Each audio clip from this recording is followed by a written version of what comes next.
Rassie Erasmus has finally named his 36 to go play for 5 test matches. And the biggest surprise is that there's no Evan Roos in the team.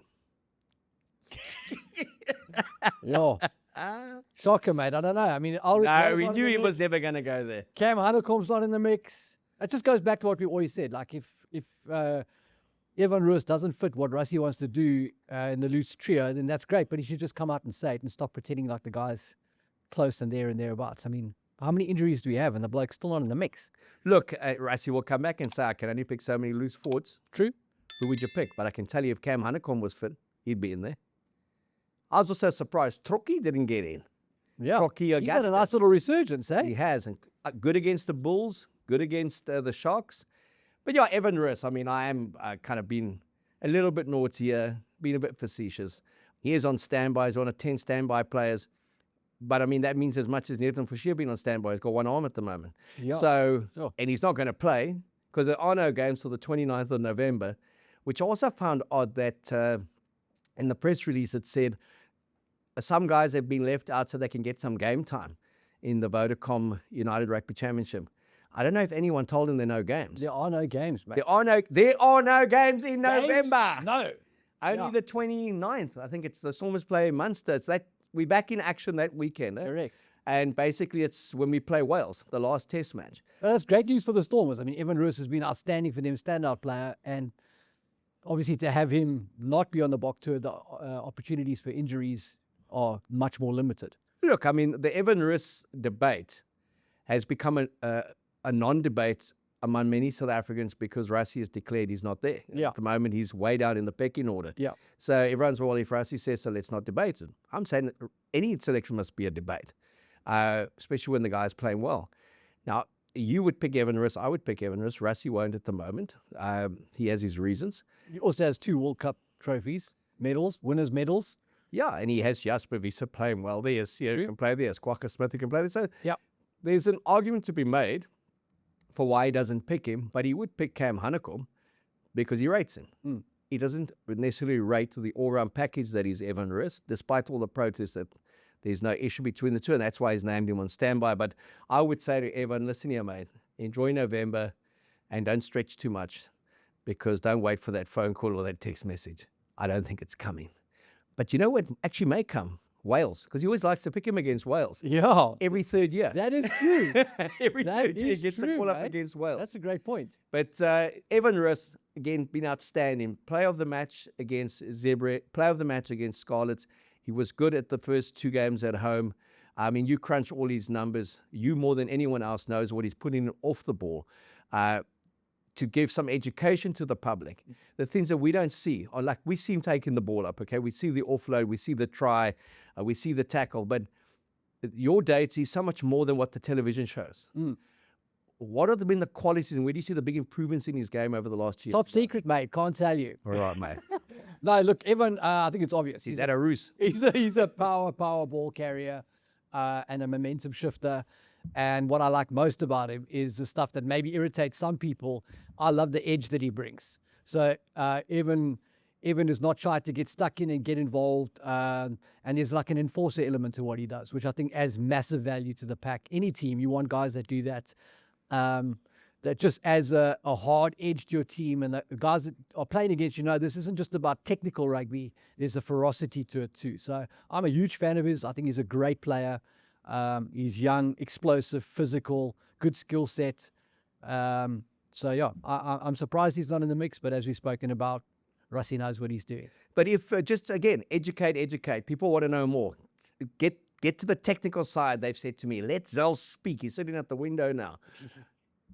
What would the public not necessarily see that coaches and analysts see in the value of a guy like Evan Roos, what he's doing that's not necessarily in an obvious statistic, or that's not because television follows the ball, it doesn't always follow the play.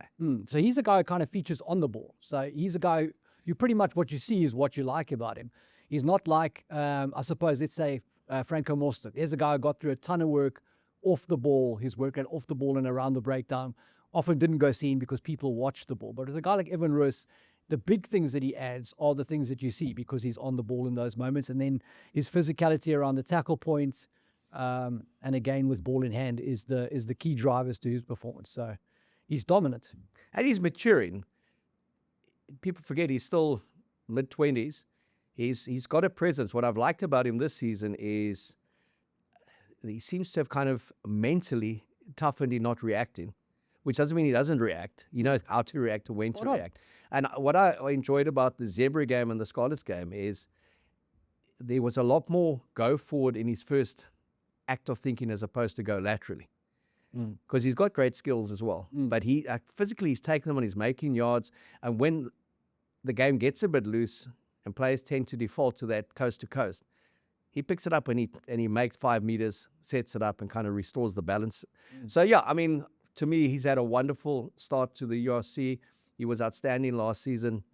Where he really stood out in the year that they won the championship was in the way that the Stormers played. Him, Machiva Diamani and Dion Fourie were electric off the ball in the kick chase.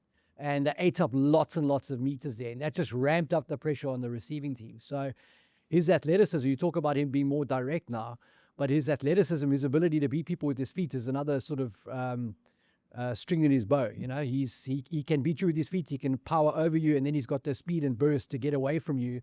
He's a proper threat around the breakdown and in space. And like you just mentioned, that athleticism comes to the fore with things like the kick chase. He can support line breaks. So he's a great player. And you talk about that first season that they won it, made his test debut the next season. That was 5 seasons ago. I think he's clocked 7 or 8 test matches in that time and an average of 36 minutes a test. Only been on the losing end once. So his record is very good with the box. Sure. He's never looked out of place when he's been played. And maybe Rusty's also just managing his game time to 2031. So by the time he gets to that World Cup, he's at a peak, having played 15 tests. Could be, mate. Good to see Trocky playing well. Yeah. Augustus, who went from Northampton Saints to Ulster, was picked in Rusty's original squad to start the season. And then there was a medical clearance that had to come through at Ulster, and there was a delay, and obviously they couldn't bring him in. But nice to see him on the charge. He was present, dominant against a star-studded Sharks team, of which one player hasn't made the Bok 36, a veteran Bongi Umbanambi. And no surprises there. He just hasn't hit his straps. No, he's had a rough couple of months, mates. And I just keep thinking it must be something related to conditioning because he's such a quality player and he's nowhere near his peak performances. So, yeah, I don't believe it's the end of Bongi Mbanambi. I'm assuming there's some sort of physical issue either that he's recovering from or working through at the moment. I'd love to see him get back to his best, but at the moment he's not in the mix. And maybe that's what he needs. He can have a nice block here where maybe he attacks his conditioning or whatever the issue is and comes back to URC in his best form. When you look at the squad, basically he's gone with the tried and trusted. Yeah. He's identified who's injured at the moment, who's not on tour, and the reasons why. He's put a nice list of standby players there. So if you want to go, oh, why is he not there? Well, he's on standby. Player goes down, I'll bring him in. Or maybe not. Yeah. You know, Malcolm Marx did go down and Pollard came in. So it will be horses for courses as that tour unfolds. Your guy, Porthen, in the mix, kind of thing Rassie does, identifies a young talent, brings him on a tour. He'll maybe get a game against Wales or against Japan, test him, but it gives him a taste of what the Bok culture is like. A lot of depth in terms of potential with the young front rows at the Stormers, but also, again, a fillip then to the Stormers that you come and play in this region, this club, you will get Springbok opportunities. Yeah, and I mean, the fact that Zach has caught the eye and got the nod at a time when the Stormers are missing a wealth of talent at tight head prop. I mean, I know it's given him an opportunity to play, but the Stormers set piece is working despite missing all of that talent. I mean, that's test caliber talent that's out of the mix. So tip of the hat to Zach for getting it done, and I hope he gets an opportunity to play, and I think he's definitely one for the future. And yeah, just in terms of the sort of swings and roundabouts of it, BJ Dixon back in the mix, obviously. Jean Klein, who I think has been performing very well for Munster, back in the mix. Kurtley Arendse, healthy, fits again. He'll add to the selection headaches on the edges now. I mean, that's the quality of talent available to Rassie is insane.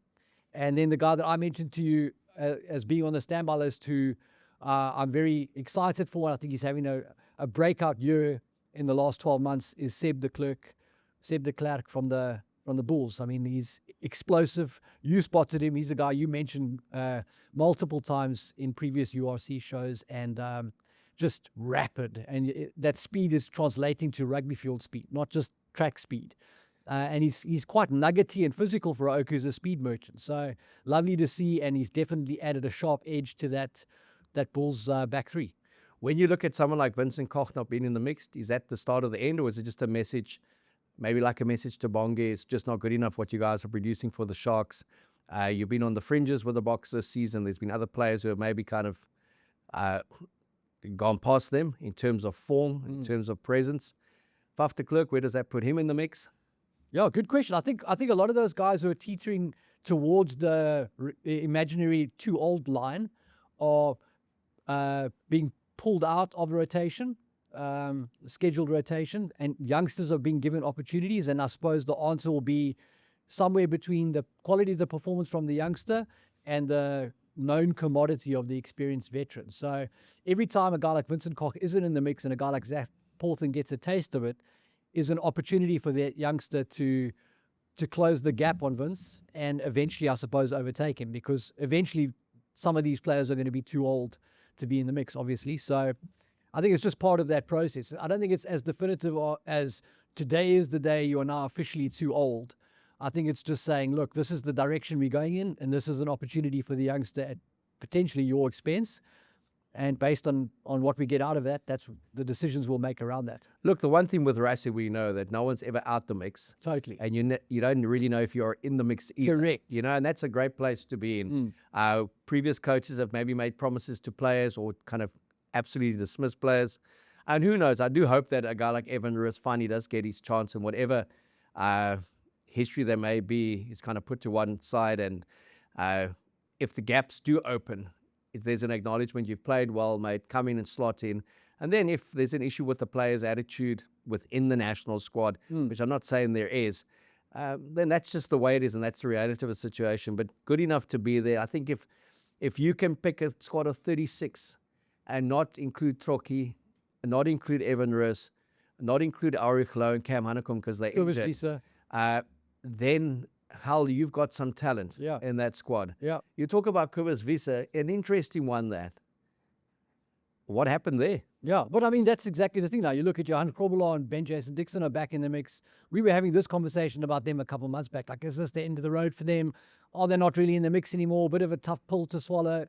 We get to November, they're back in the mix, and Marnus van der Merwe's not there now. So I think people are being given an opportunity to catch Rassie's eye and make a statement to him.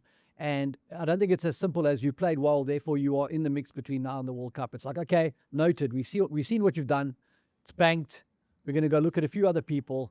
And it's like looking for houses, mate. You don't just buy the first one you find. Or you just don't buy it all. But if you... Interesting, though, the Kobus Wiese one for me is big fanfare.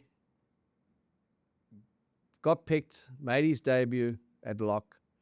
Then was a surprise choice at 8 against Georgia. Didn't have the soft skills, but certainly had the mongrel and the physicality at 8. We haven't seen him since. Yeah. It's just interesting that we haven't seen him.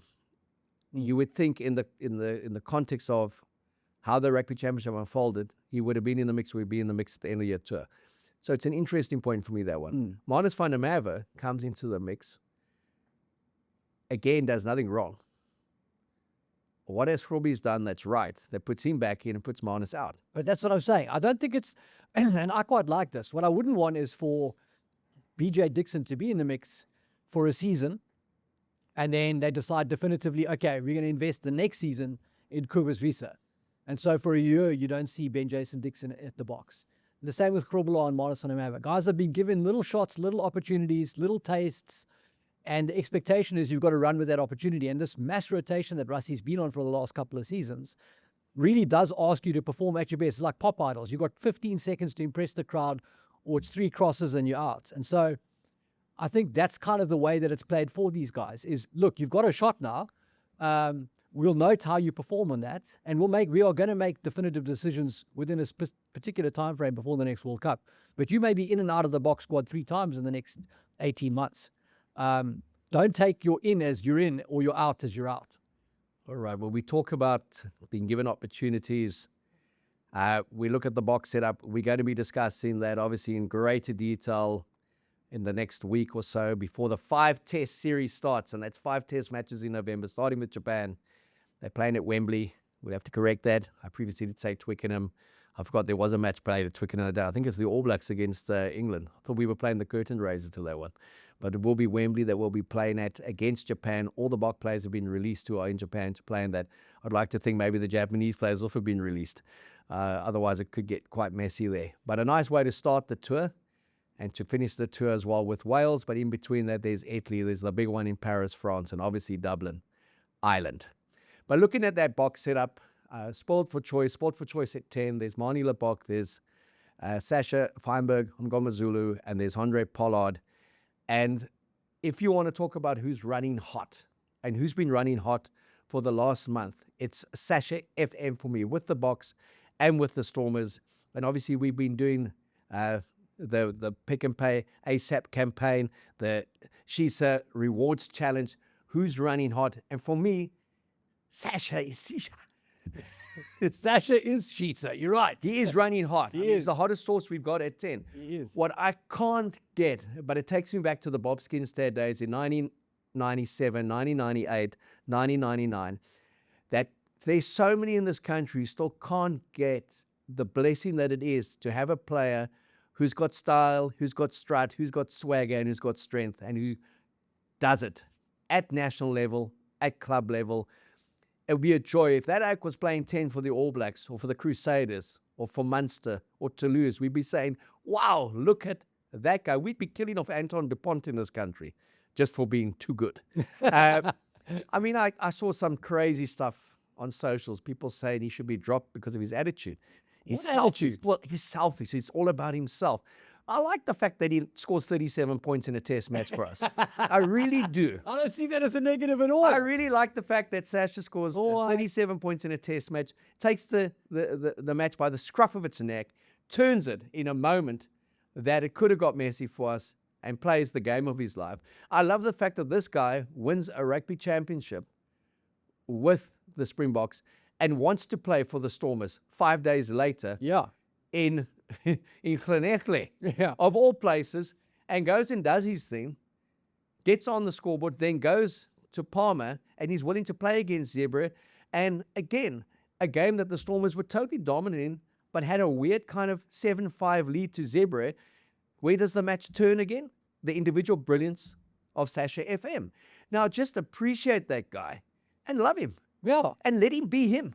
No, mate, I mean, I can't even take it seriously. It's laughable. I mean, are you sure it's legitimate criticism or was just somebody having a bit of a laugh? Because for me, like I've mentioned multiple times, Sacha, I call him Glitch now. He's a human highlight reel. He can turn a game on its head on his own, single-handedly. Begrudging him that is a bit like, I suppose, if people had begrudged the fact that Jonah didn't pass the ball, scored too many tries. I mean, what ludicrous outlook can that possibly be? It just doesn't make any sense to me. This guy is the most explosive all-round talent that South Africa's had in some time.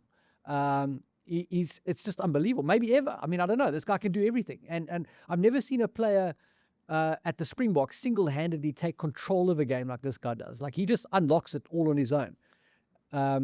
He's got speed, he's got power, he's got creative skills, he can kick, he can catch. It's insane. So I definitely don't understand it. Is he perfect in every sense of the word? Does every decision he makes come off, and is it the right? No, but he'd probably be the first one to tell you that himself. So I'm not sure what the standard is that we're measuring this guy against. He's 23 years old. Exactly. He's 23. He's beaten the All Blacks home and away. He's done the impossible for the Springboks. He came off the bench as a kid and won the URC with the Stormers. He's had several injuries already. He can kick at 90% if he's mentally switched on. He just changes game. He's physical. He does the outrageous, and he makes the outrageous look simple as well. You know, forget the 2 tries he scored. The pass that he gave to Warwick Gelant. Great line that Warwick ran, but just, that's a skill.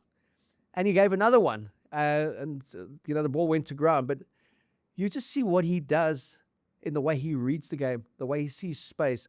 And I always say any player who slows it down mentally, they always look like they've got time. Those are among the greats. He is the most talented 10 we have ever had in this country. Here we go. And since I started reporting on the Springboks In 1923. in 1992, not 1882, but in 1992, we've had great 10s. Yeah. But if you look at the complete package, he is the complete package.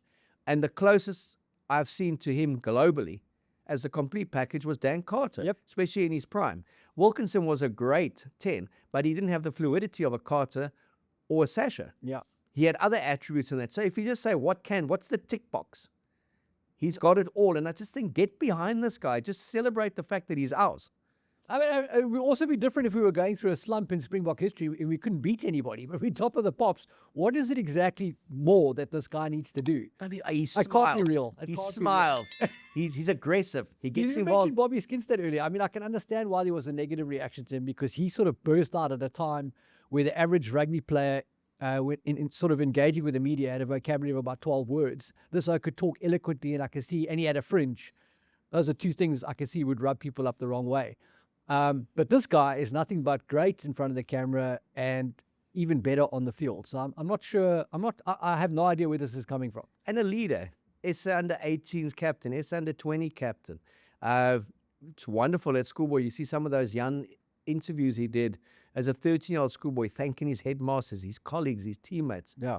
I mean, the guy has just got it all, and let's enjoy it. And the fact that he's already gone there and done it once. I want to say done it once, the 37 points, the fact, the match he played at Ellis Park against the All Blacks 2 seasons ago, the 2 matches he played in Australia 2 seasons ago, the way he came back into this season, his start against Wales at Twickenham, 55 metres, bands it over, first big smile on his face, first penalty of the game. Rassie and Tony Brown just laughing so much. It's like, look how composed this kid is. He's made for the big moment. And social media is an evil. People are damn nasty. They are, mate. They are. And they get on it, and it's just awful. Yeah. It's like celebrated, and he's running hot, man. Yeah. And like I say, he's Shisa. The extra hot sauce. He is the extra hot sauce. But we have put this challenge out, and we asked you for your videos, and we got some really cool videos that we'll be showing on our social media channels, on SA Rugby Media's social media channels, the WhatsApp channels, and later on in the week. But there was one that really, really warmed our hearts. It warmed her tongue, and it certainly warmed her gorgeous little cheeks. 5-year-old Andre Jordan. She is from Lochenhof, which is Willie LaRue's alma mater. There we go. And her parents sent in a video with the extra hot sauce. And basically, if she wins the prize, she can get anything delivered ASAP from Pick n Pay. She can pick. And you'll probably see it running in the background now as she's attempting to take the sauce. But the key there for me is, and you'll hear her sounds as she says, it's by a warm. The sauce is warm. But what I love is she kept on going and she kept on tipping it in. And she's a winner. We'll contact the parents and we'll announce on Thursday exactly what she's won from Pick n Pay ASAP. But that's the kind of supporter out there. This 5-year-old little bookie who is running hot. She just kept on dipping in there. And like she went back for more. Thought it was, I think, tomato sauce, but it was extra hot sauce. And just wonderful. The challenge runs till the end of the month. It's summer sizzle. The mom and dad are going to be in for a surprise when she orders that porta pool, mate. Exactly. But there's going to be some cool prizes, and we'll be giving away prizes in the latter part of the week and obviously next week as we go until the end of October. But thanks for the support there. The Shisa Rewards Challenge rewards Sacha Feinberg-Mngomezulu with your support in South Africa. Yes. Come on, guys. Yes. Gals. Whatever your pronoun is, just get behind this oak. He is something special, and I've loved the way he's taken on the challenge for the Scarlets, against the Scarlets, and against Zebra. Unlikely to play against Benetton because he's been called back into the national squad. And another 5 matches on tour. We'll probably see him in 2 or 3 of them. We're blessed to have this oak going into the next World Cup in 2027. And the Stormers, really blessed to have him playing for the Stormers. Come on. Come on. Exactly, mate. Well said. Here. That Sacha insert was brought to you by Mr. Nick Feinberg. No. The one thing about Nick is, I tell you, like, that's a dad I think he must watch in horror on social media. I'm sure. I follow him on X, and he's a proud dad of his boy, but doesn't get involved in the vitriol, doesn't get involved in having to go out and defend his boy. Yeah. I think what Sacha does is he goes out and just answers it every week with the way he plays. But I just think it's sad, it's disgusting. And I don't know who these halfwits are that come out with comments of him being dropped or that the people have spoken. I remember back in the day when Almarquez was with the box, and then he would tell Harry Flooney, "Mense het gepraat, Harry. Mense het gepraat." Like, he need to say who? The one newspaper, the one letter that was published in the Burger. Yes. 60 million in the country, but one person writes a letter, and that's die mense. So, die mense moet praat and give this guy your support. Now, there are other mense, mate. You want to hear about the Bulls, the Lions, and the Sharks. Who are they? I don't know, mate, but they wrote me a letter.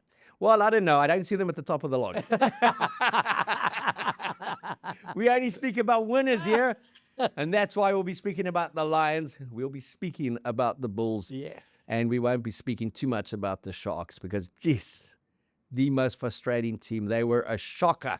13 Springboks and an SA Under-20 Player of the Year in their starting 15, and they got done so badly by an Ulster side that was good, but is by no means going to be tournament winners.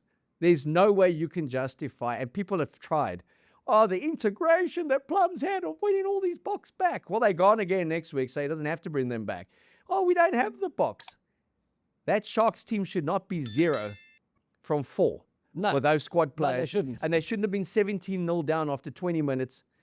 And I don't know what's going on there, but you're picking the most dominant pack, 8 scrum penalties, lethal outside backs, and you pick a 10 who stands 30 meters back from the pass. And no matter what the forwards do, when they look up, he's hoiked a kick, he's thrown a terrible pass. Andre the Giant's tried to grab instead of running over people. And you have a scrum 20 meters back, or a turnover, and a side like Ulster's gone through and scored a great technical try.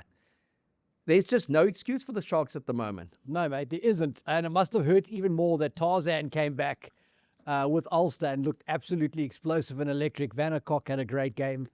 And he was a problem out there for them. We keep on going round in circles on the Sharks thing. I don't know what the issue is there. Fantastic players, coaches who have a track record of generally being successful.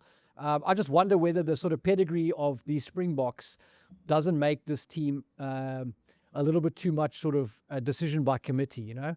There were moments in that game, and you have to credit the Sharks for the way they came back and scored some points and showed some fight, and maybe that second half is what they will review and what will motivate them to kind of find the direction going forward, and hopefully that's the case.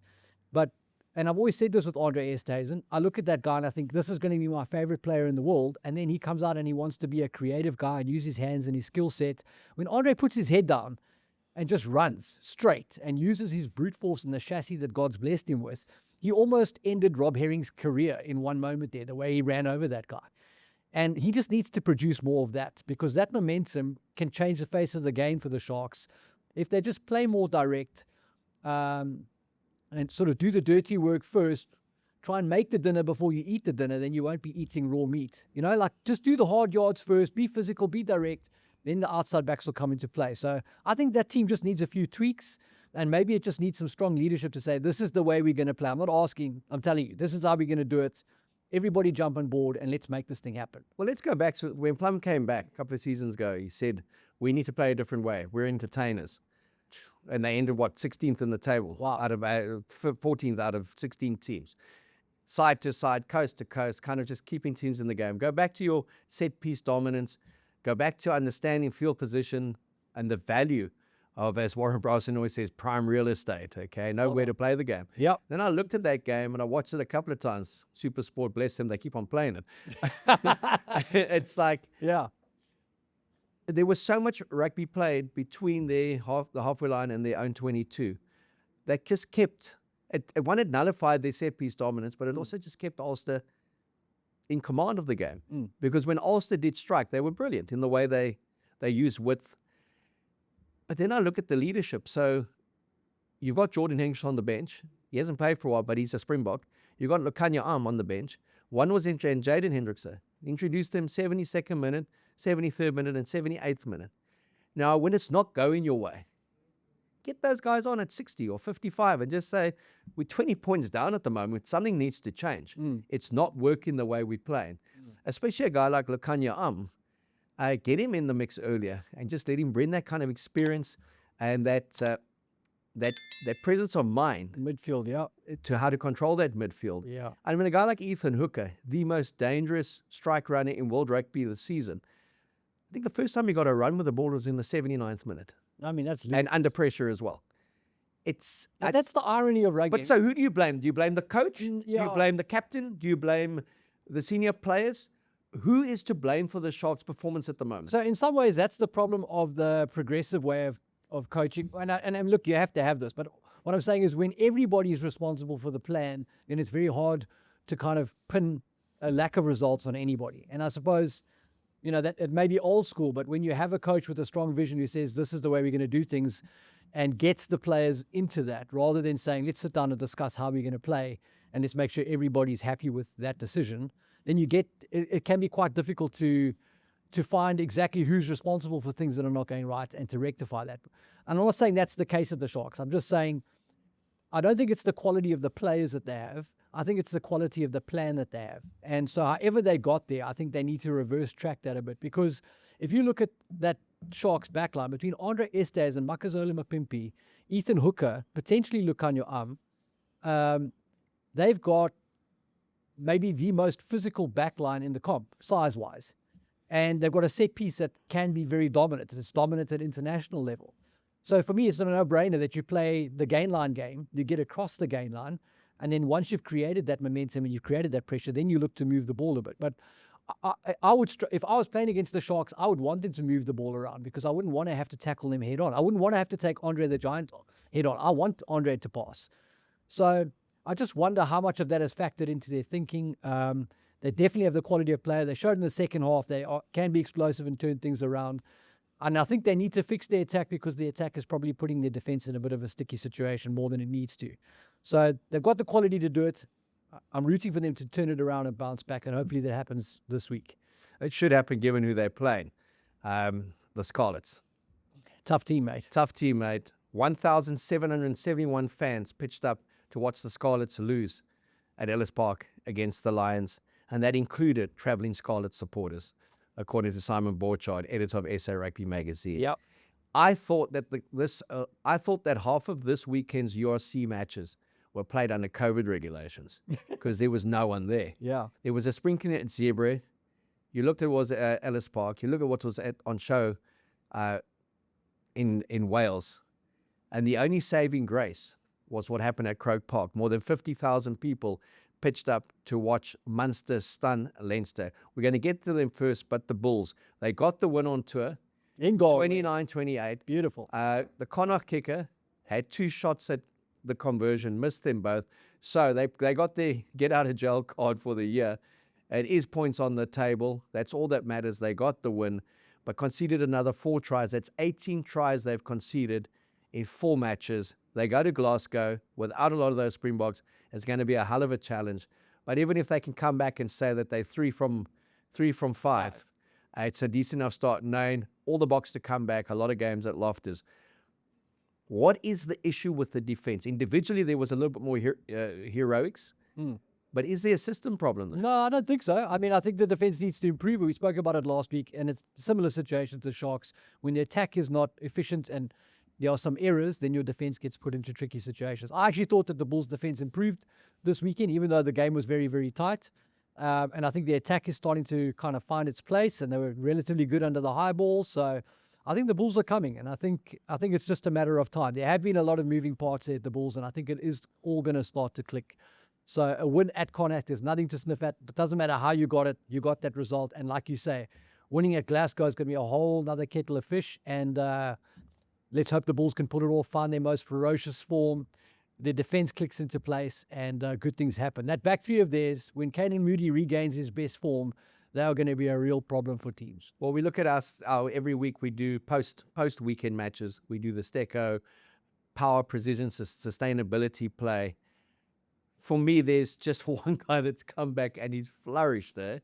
And maybe it's because of the acceptance that Father Time is run out for him at international level. He'll be called on when necessary. The role will be more coach player than player coach. But Willie Lethroux, the way he stood Bundiaki up. Bundiaki didn't know if he was Irish, Samoan, or a Kiwi. But he sent him 2 counties and then back to Galway and then beat him. Offload to Sebastian de Klerk, I think it was. Yep. Back to Willie. Try time. It was just a moment of Stecco brilliance for me. I agree, mate. That's a great shot for the Stecco Award. Willie Leroux. I mean, some of his performances in the URC over the last couple of seasons have really been things that you'll remember his career for. I mean, he's done great things for the Boks as well. But the way that he's taken charge in some of these games, he used the boot against, I think it was Glasgow last season, and then in this match, just creatively spotted the opportunities on the counter-attack, and he's got some nice speed on his outside that he fed perfectly. A bit of a dummy go, kept Bundiaki guessing, and for a great try. So I'm loving watching Willie play URC. He really is like that you can see the veteran presence there. Like, he understands the game, he sees the opportunities, he knows the space. And what we've heard from behind the scenes multiple times throughout his career is that Willie's 2 or 3 steps ahead of the game in terms of where it's going. So if you have an appreciation for that sort of tactical nuance, it's lovely to watch him play. And then if you look at the Lions, they finally got the win. I think that's fantastic. That's all that mattered for the Lions, was Yes. to get the win. It was a turgid affair, but they got the win. Yep. At one stage, I thought, please don't tell me that they're going to cough this one up. But they're back on the board. And at this stage of the season where it does get disrupted with international breaks, coming back to play Investec Champions Cup, EPCR Challenge Cup, you look again, you've got that one game in November, you're into late January, and you think, well, we played 7 games, now we're only on 9 in the league. So people need to understand this league is not won in the first month at all. There's 18 rounds to be played in the URC League. That final's only in June 2026. It's a hell of a long way to go. Between then and now is the end of your tour. It's the Six Nations. Anything can happen, mate. And everything usually does. To coach, it's quite Richie Benner, the late Richie Benner. The Lions got the win. The Bulls got the win. The Stormers got the win. And the Sharks, hell of a disappointing. They were my Bank on Africa picks. I had 8 from 8. Win-loss. And I had all the South African teams to win, and it ended up with 6 out of 8. I was blaming the Sharks at one stage because my accumulator was gone, but the game I would never have picked was Munster hammering and defensively hammering Leinster. They were 7-0 down after 6 minutes. They scored 31 unanswered points, and they conceded a second try in the 81st minute. 2 of those Munster 23 are in the Irish national squad. There's 21 Leinster players in the Irish national squad. There's 4 Munster players. 2 of them played on the weekend. Tide Burn was just colossal. And they played to make a statement. And being a proud Munster man, a Kahan from West Cork, where on my father's side all the family comes from, I donned the neutral Munster strip that Charles Kraus, CEO of the URC, based in Dublin, had given me out of respect for my father's heritage. And I had it on at the start of play. At halftime, I was euphoric. It was 21-7. And obviously, at the end of the game, I tucked into a few castles and celebrated an incredible win. And it looked like the Chiefs playing the Crusaders. And you may ask me why? Because the new coach of Munster is Clayton McMillan, and he was in charge of the Chiefs. And he was one of the first to unlock and make vulnerable any visit to Christchurch when anyone went and played the Crusaders. The Chiefs played with absolute ferocious defensive intensity in knocking over the Crusaders. They weren't always the more skilled team, but they just took them to the gutters and invariably came out tops. And Munster took Leinster to the gutters and rattled them. The tackle count, Zels, at one stage, after 60 minutes, Leinster had made 78 tackles and missed 18, and Munster had made 180 and missed 19. And they just refused to be beaten. And I think it's the greatest result for Irish rugby, but also for the URC. 100% agree with that. And would you agree, like, that's probably the game of the weekend in terms of the round, right? That was the match. If you were going to hang one of those match highlights as an exhibition of what the URC is about, that's probably the one you'd use to promote it. And as you mentioned, in excess of 300 tackles, close to 400 tackles in that game. So, and that's 2 Irish teams. So that's from a country that likes to pride itself as the beautiful, sexy skills, footwork nation. The game of the weekend, almost 400 tackles between 2 of those teams. And what makes Munster so good, and the Sharks should take a leaf out of this books, is they basically have that blue-collar work ethic, and it plays out in the way that they play rugby. And they just physically took it to Leinster. And they still scored some great tries, scored 31 points, had a proper day out. But physically, they manhandled Leinster, and that's the process. Like I keep saying, it's not, rugby doesn't operate as a parallel circuit. It's like series. There's a chronology to it. So you've got to start with the physical stuff. And then once the physical stuff takes root, then the opportunities to be sexy come. And Munster understand. And I think that's why Willie does so well in the URC, is because at test level, the margins are much tighter because everybody pretty much understands that you have to play the most pragmatic rugby. But at the URC, there's still some fairy tale romance with some of the clubs. And I think Willie just sees those opportunities arise and takes full advantage of it. Munster are a team that are low on romance but high on wins, right? Unbeaten this season, right at the top of the log with the Stormers. Those 2 teams face off at the end of November. And they are a delight to watch. For me, Jean Klein, absolutely superb. Physical, stuck in there. You mentioned Tyke Byrne. And they scored some really good tries. So great result for Munster. Great for the comp. The defending champions have got a lot of work to do to kind of pull their season back on track.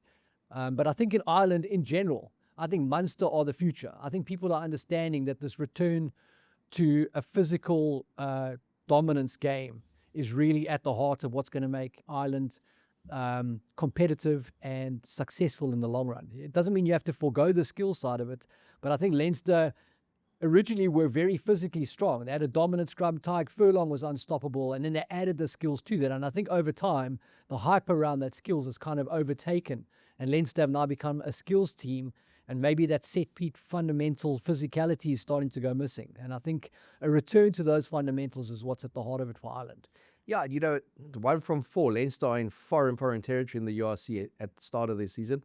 They play Zebra on the weekend at home, so they'll win that one comfortably. They'll go into the international break 2 from 5, but then with a lot to do as well, and with teams believing they can go to Dublin and actually beat them if they defensively switched on. And we saw that with Northampton in the Investi Champions Cup semi-final, and we saw that with Munster again. And it's something that the Bulls didn't have, our South African teams didn't have. It's like mentally they were beaten before they got there. And it was the same kind of mentality the Bulls showed in that opening season when they beat them. Orico was still outstanding that day. It was like that Munster-type performance. Totally. And it again proved that no matter how good an attacking side is, if you defensively don't let up for 80 minutes, you start asking questions. They kept on going back. They'll start at 10 meters from the try line. They'll ended up 25 minutes from the try line. James Lowe throwing his toys out the cot. Pendergrass looking like he was ruffled. A few off-the-ball things going on. But that's when you take a team to the gutters, especially a team that just wants to dance and looks beautiful when they get rhythm. It's like in the old days when we used to knock over the All Blacks with a fairly limited Springbok team. It's when we could do it for 81 minutes defensively. It wasn't often. But those great attacking teams, they need rhythm, and they don't want to get into those kind of dark places and the confrontations. So I, as a neutral in the one sense, being based in Cape Town and obviously loving the Stormers and South African rugby, but with a lot of Munster from the province in the family blood tree, it was just great to watch a game like that. And watching Ulster win in Durban and win as well as they did, and watching Munster win, I think it's fantastic for Irish rugby. Because Irish rugby has just been seen as Leinster for too long now. So our mate in Ireland, after the Stormers beat Leinster, messaged me to say it's fantastic here in Dublin. A lot of people celebrating that Leinster lost because they're very much on the Munster train. I thought that was quite an interesting. It caught me by surprise. I would have thought that the Irish should have been down. This is their top team, they're defending champions. But I think there's a little bit of. I'm sure there's a bit of. Not revenge, but I'm sure there's a little bit of resentment towards Leinster. Anytime a team in a country does particularly well as a club, the supporters of the other clubs don't particularly like it. But I think there's also a bit of fatigue around the whole Leinster hype in Ireland. And I think people are smart enough to recognise with their eyes the value of that brute physicality that Munster bring, and it's what helped them be successful in the URC before. So I think they're onto something there. Yeah, and it's great to see it. And again, it took a Kiwi to go over there and kind of add something to it. But ironic though, the physicality of it, right? Yeah. He didn't bring the skills, which is what Ireland have been chasing, the Kiwi way. But it talks once again to a perfect fit for a club. Totally. A coach goes, Rassie and Jacques resonated with Munster at that time. And one of the most difficult emotional periods of Munster's kind of history in their club setup, and did very well with them. Rassie slotted back with Jacques into the box setup. They were the right fit. Razor was the right fit for the Crusaders, Clayton McMillan for the Chiefs. And it's like, when you get the right fit with a coach, things happen. When you don't. Yeah. And that's why I question, is Cash van Rooyen the right fit for the Lions? I don't think so. He's had 5 years. John Plumtree, he may have been a fit for the Sharks in the Bismarck du Plessis days. He doesn't seem to be that way anymore. And then you look at Uckers, we believe he is the right fit. He just may need a bit more time to settle for the Bulls. Dobbo, definitely the right fit at the moment, and has been for the Stormers since he took charge of them and was the province coach. But when you look at, we're going into the last round before we do the break, outside of the South African teams, Glasgow, Munster, and then Edinburgh, the demolition job they did on Benetton. Benetton, I was very surprised by that, mate. That really was a surprise result. And good for Edinburgh and Sean Everett. But Edinburgh have been playing some really clever rugby in the last couple of seasons. They just haven't been able to turn that into the results. They've had some sort of, a few glitches, or they're kind of gone off the boil, and it hasn't really matched the way that they're playing. Other teams that play the way Edinburgh play have had a much higher success rate. So I think they found whatever was missing in that recipe. I mean, to blank Benetton and put 43 points in them, that's something else. Yeah, Stormers have Benetton. We'll chat about that later in the week. Zels have been crunching the data on that one. But we talk about URC. Let's not forget there's another team in this country called the Toyota Cheetahs. Yes. Francois Steyn, iconic, legend, player, coach, director of rugby. He is Mr. Cheetahs. He was Mr. Grey College. Went to the Sharks and went all overseas, kind of spent a part of his career in France, playing for Racine, then playing for Montpellier, did a stint in Japan, came back to the Sharks, and obviously ended up at the Cheetahs. And we've been running a wonderful series with the Toyota Hilux Legend 55 launch, celebrating something that's not just a bakkie, but also celebrating iconic Springbok players. And we did a 4-part series. We start off with Bakkies Buerta, Dani Rousseau, then the incredible Skulk, and we're completing that series with Francois Steyn. For over 5 decades, the Toyota Hilux has been conquering South Africa's toughest terrains. So to celebrate the legacy of Hilux and Hilux drivers in South Africa, Toyota has introduced a new special edition Hilux Legend 55. The Legend 55 comes with exclusive features like a roller shutter, newly designed alloy wheels, and Legend 55 badging. It's not a bakkie, it's the new Hilux 55. So go to toyota.co.za or your nearest Toyota dealer to find out more. Now you look at Francois Steyn, Black Lion in Bloemfontein from Georgia, 39-38 win to Black Lion. But it took a misconversion. Otherwise, it could have been an incredible 40-39 win to the Cheetahs. Those two teams play again. I think it's the Toyota Challenge on Sunday the 26th. It's the 5th year that the International Toyota Challenge is happening in Bloemfontein. Starved of rugby. They do potentially play in the EPCR Challenge Cup, where the Cheetahs will be based in Amsterdam again.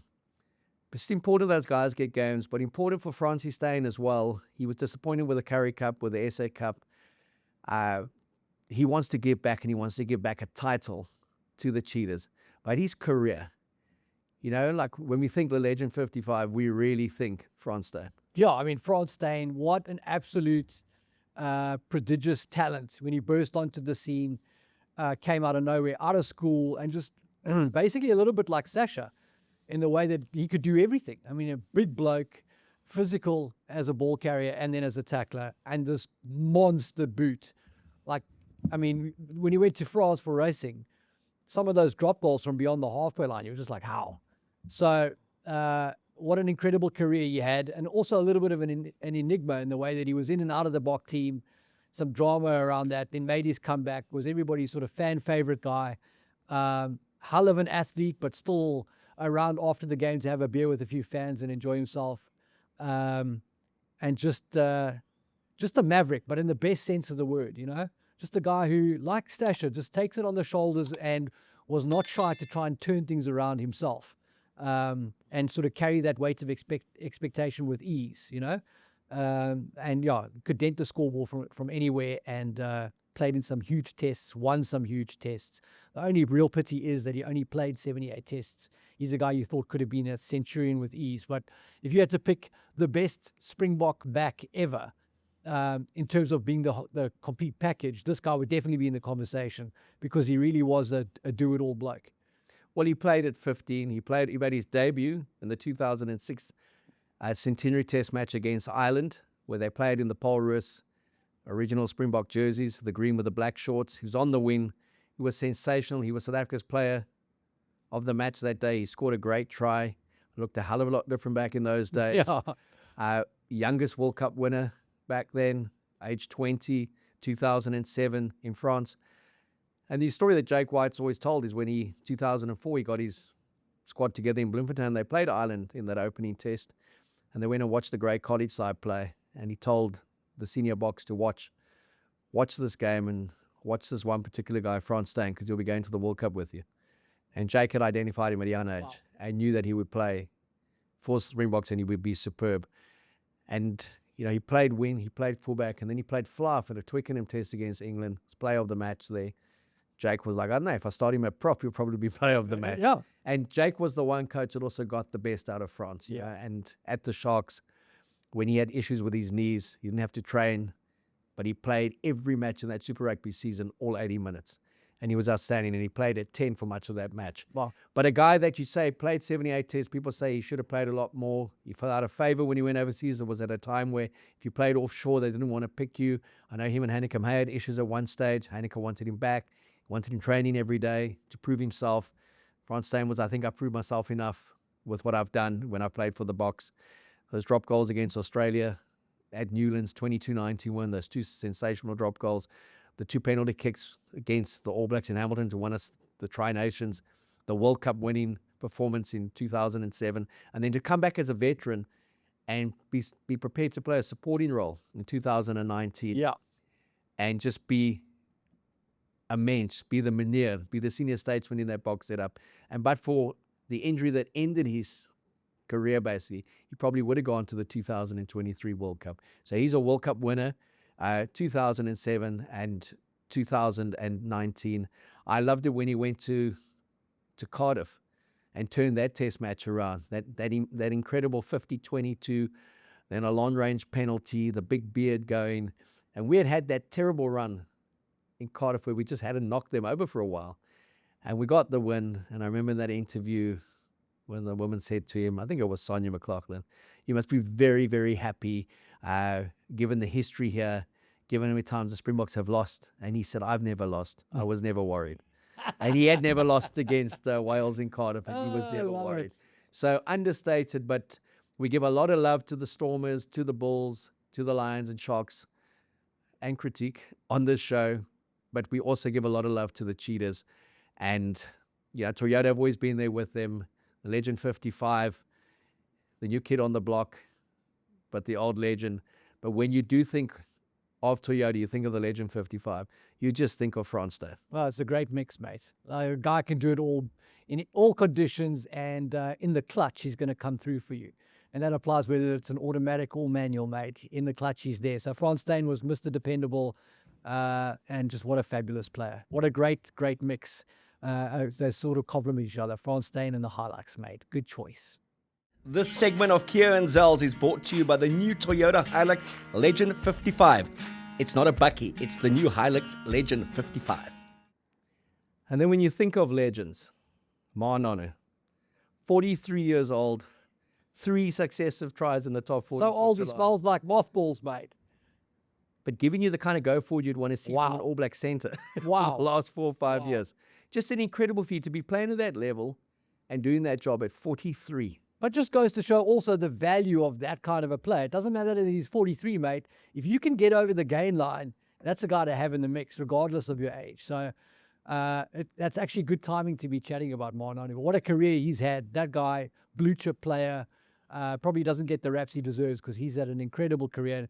Superb talent. He came through at a time when the All Blacks were probably at their best, and I think he was central to that, and could do everything. I mean, started on the wing as a finisher, Then got renowned for just absolutely tackle busting guys, a destructive ball carrier, and then also a good set of hands on him. So, and a mean step. What a player. Wonderful, wonderful player. Following the top 14 religiously. A lot of good South African performances there. Also following the English Prem. Got a nice little call in there. I went to pick Leinster to beat Bath and end their unbeaten start to the season. Leicester, at Walford Road. Thanks for that correction, man. I don't want John T. Gosling correcting me again. And injury time penalty, they won it. Odds were good there. It was like R2.85 for a Leicester win. I wondered why you came in the Cadillac tonight. They did win. If the accumulator had come in, I would have come in more than a Cadillac. The helipad would have been put into 4. But looking at the Prem, Noah Kaluri. Yes. Wow. 19 years old, Saracens winner, 5 tries in his first start. And he scored a try coming off the bench last week. Played in the preseason against the Sharks in Durban, scored 2 tries, and played with the England under-20s out at Paul Gym, Paul Boys, wherever they played, Stellenbosch High, scored lots of tries. Got gas, 19 years old. His mom's from Nigeria. His dad's Swiss, German. He was born in London. He's already completed his first year at varsity in business management. England have something very special on that win. I must admit, mate, I didn't know Kaluri before you mentioned him today. But when I watch those clips, mate, that guy's floating. I mean, he's flying. That should be illegal. The way he gets up in the air, his vertical leap is insane. He goes up 2 hands. He's a real threat in the air, and he's a big bloke as well. He can move in space. What a player. He looks like a great prospect for them. Let's hope England help him to flourish and thrive. And we see the best of him because he's proper. He's not in the England squad for the November internationals, but with that kind of form, you could see him play in the Six Nations. But when you look at the Henry Pollocks of the world and you look at Noah Kaluri, you just think it's great to see these young kids on the scene in England, in France. You want some more to come through in the Welsh system, Ireland, Scotland, because it's always tends to have been the Southern Hemisphere players who are 19, 20 and doing well. But lots to cherish about the English Prem. Lots of Saffers playing in there. If you go to SA Rugby Magazine, you always get the rap. And obviously in top 14, we've got a lot of guys. URC, it's where it's happening at the moment. Zels, you're involved with the Stormers. 19 points out of a possible 20. 4 from 4, por favor. They play Benetton. You've got a lot of work to do this week. But an incredible start. And what would you say fundamentally, though, has been the difference? Because the commentators keep on saying this. This is a very different looking Stormers approach and a very effective one. Yeah, I'm not sure it's that different from what they were doing last season when they went on that winning run. I think they discovered a recipe for success there, and they're kind of fine tuning it. But I mean, the results speak for themselves. There's definitely a mix of set piece fundamentals and the way that they are controlling the field, and then their renowned ability to use the ball, whether it's backs or forwards, the interplay and their carrying skills, their offloading skills, makes them a threat. So they really are a multifaceted team with some real game breakers. And then the ability of this management team to bring the best out of players that are not Springboks yet, youngsters, to feed guys in. Like we mentioned, they're missing a bunch of tight heads. Zach Porton steps into the mix and he's great. So that set-piece dominance continues regardless of who's in the jersey. And that, I suppose, is a fantastic reflection of the systems that are in place. So I think they're pretty much ticking boxes in all the important facets of the game. And that combination of efficiency, I think, is the secret to their success. Well, that's the Stormers, the Lions. They got a win. The Bulls back on the winning ways. We know the Sharks will turn around. They're too good not to turn it around. Follow us on WhatsApp. Go to SA Rugby Magazine's channels. There's prizes to be won. Lots of prizes to be won. The winners will be announced then. We'll talk about it on Thursday. But be safe this week and continue to enjoy Zels and myself.